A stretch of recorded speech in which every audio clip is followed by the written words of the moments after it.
Bright Duty. Every student matters.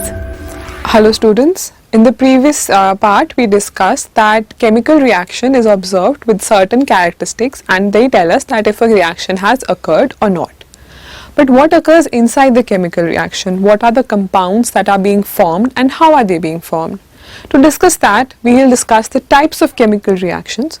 There are 6 major types of chemical reactions and we'll do them one by one. The first one is combination reaction. As the name suggests, combination reaction is where 2 or more substances combine to form one substance. Then it is called as combination reaction. Here, carbon combines with oxygen to form carbon dioxide. Then it is a combination reaction. Hydrogen combines with oxygen to form water. Then it is called as combination. This example is very important from examination point of view. A white powdery substance called as quicklime or calcium oxide, when added with water, reacts vigorously and forms calcium hydroxide. This is also called as slaked lime. Now, why is it important in real life practice also? Quicklime, we get this as powdered form, we mix it with water and we form calcium hydroxide. This reaction is a very exothermic reaction, a lot of heat is generated, so you can touch the beaker and you can know that heat is being formed, the beaker turns hot. In this activity, we will take a beaker and place a few pieces of quicklime, which is calcium oxide, inside the beaker. Slowly, we will add cold water in the beaker until it is half full.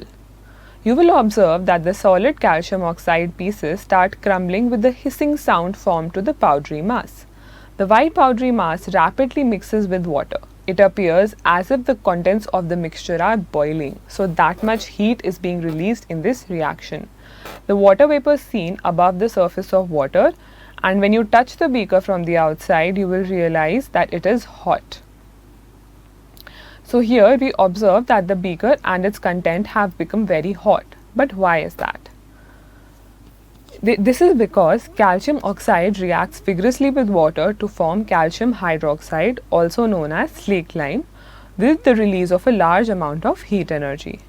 So in this combination reaction, quicklime, which is calcium oxide, combines with water to form slaked lime and releases a lot of heat because it is also a combination reaction but also a exothermic reaction.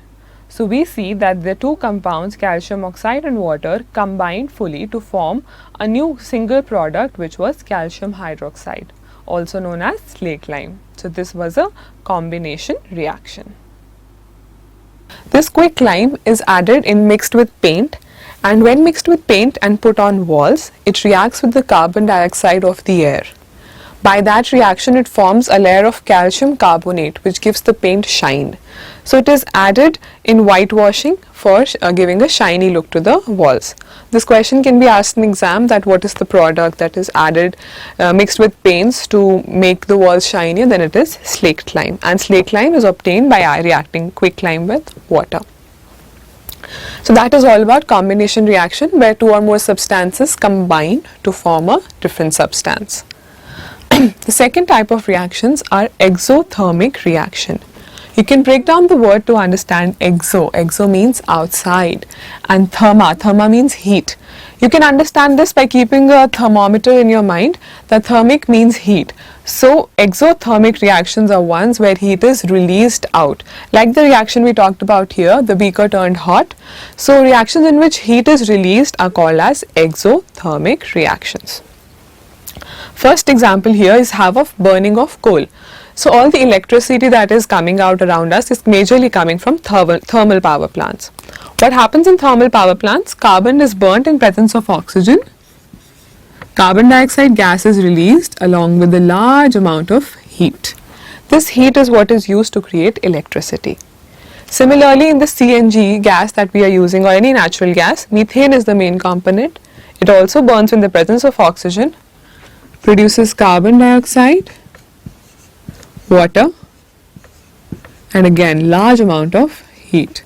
This is the heat that we use to produce energy in all kinds of machineries and all kinds of electronic devices. This is all where the energy comes from exothermic reactions. As you can see, there are also combination reactions. Carbon and oxygen are combining. All these reactions are also majorly all the combination reactions are exothermic reactions.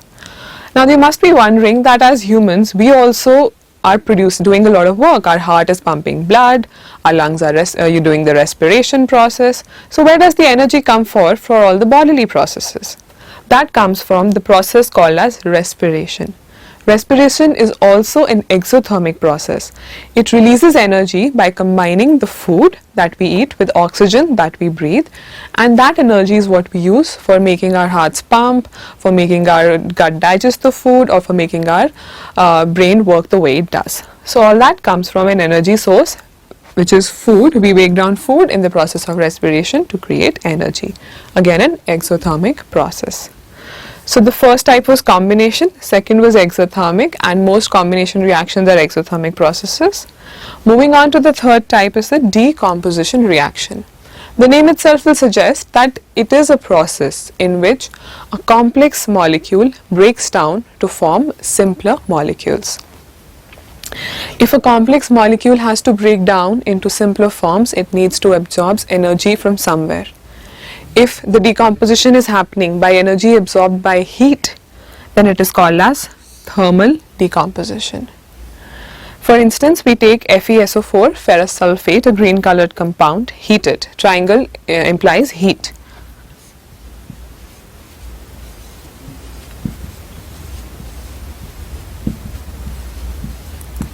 This is what will be formed. So in the test tube you will see a bad smelling gas coming out, which is SO2 and SO3.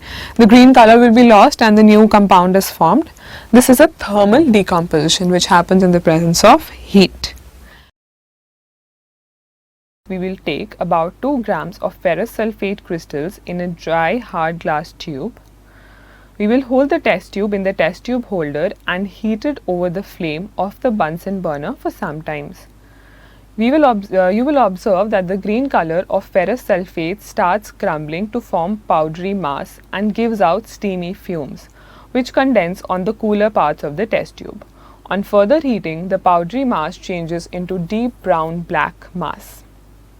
So what has happened here is that in this reaction, the single reactant of ferrous sulfate has broken down into 3 products. What are those products? So ferrous sulfate has broken down to form ferric oxide, sulfur dioxide and sulfur trioxide, along with heat being released, which was captured in the form of water of crystallization. You will study about water of crystallization later, but for this reaction you need to understand that ferrous sulfate broke down to form ferric oxide and sulfur SO2 and SO3. The colorless gas is evolved which smells like burning sulfur. The smell is due to sulfur dioxide. The steaming fumes are due to the liberation of water of crystallization in the form of steam. So this was an example of the decomposition reaction.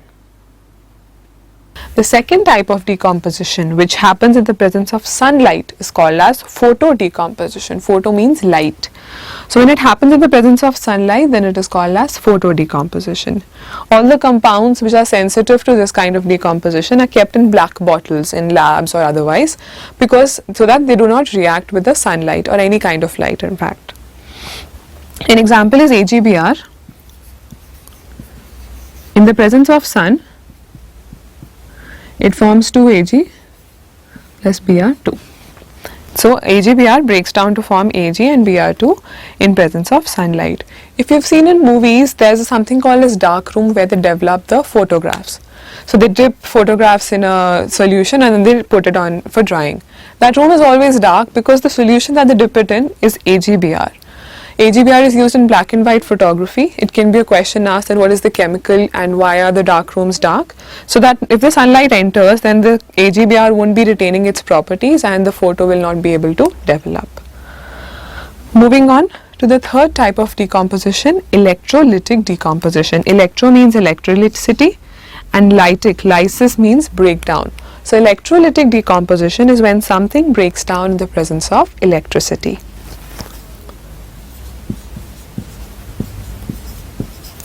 if we break down water in the presence of electricity, then hydrogen and oxygen will be obtained.